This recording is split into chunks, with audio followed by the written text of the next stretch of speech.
बिहान फोन गर्न काम छैन बाजेहरूको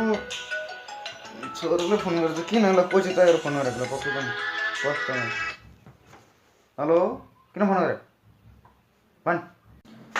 नमस्ते बा सन्चै हुनुहुन्छ? आज कहाँबाट नमस्ते गरिस् के पैसा चाहिएर नमस्ते भनेको के हो नत्र तैँले नमस्ते त कहिले भनिदिन्थिस् मलाई जहिले पैसा माग्ने बेला मात्र भन्छस् त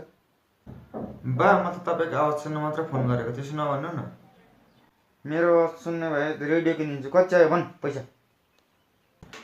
त्यो त अब खासै त होइन बा त्यही अब गुडा 5-1 हजार चाहिएको थियो त्योभन्दा कति चाहिन्छ त मलाई। किन रे 5,000 अलिकति नै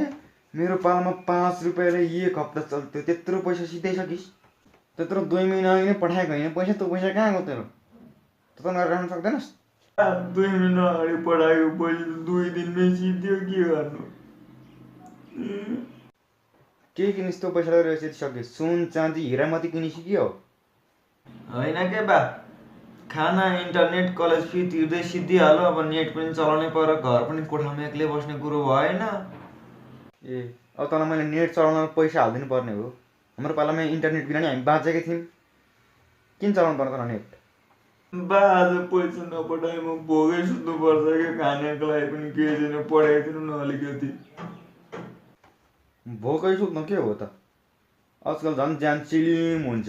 जिम जान पनि धेरै पैसा लाग्छ पैसा पनि छैन मसँग भोकै सुत मैले के गर्छु बा तपाईँ त एकदमै कठोर हुनुहुँदो रहेछ कस्तो हुनुहुँदो रहेछ छोराको लागि पनि पैसा नपठाउने। कठोर होइन तेरो बाबु अनुभवी छ बुझिस्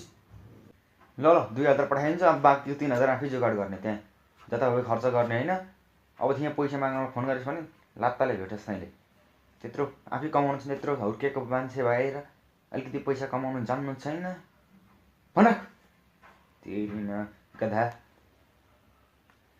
बाउ त बाउ नै हो यार कस्तो कन्जुस बाउ रहेछ नि यार फोनै काट्यो त जब 5,000 भनेको 2,000 पठाइन्छ नि यार 3,000 पठाइन्छ भने मैले के गर्नु अब 3,000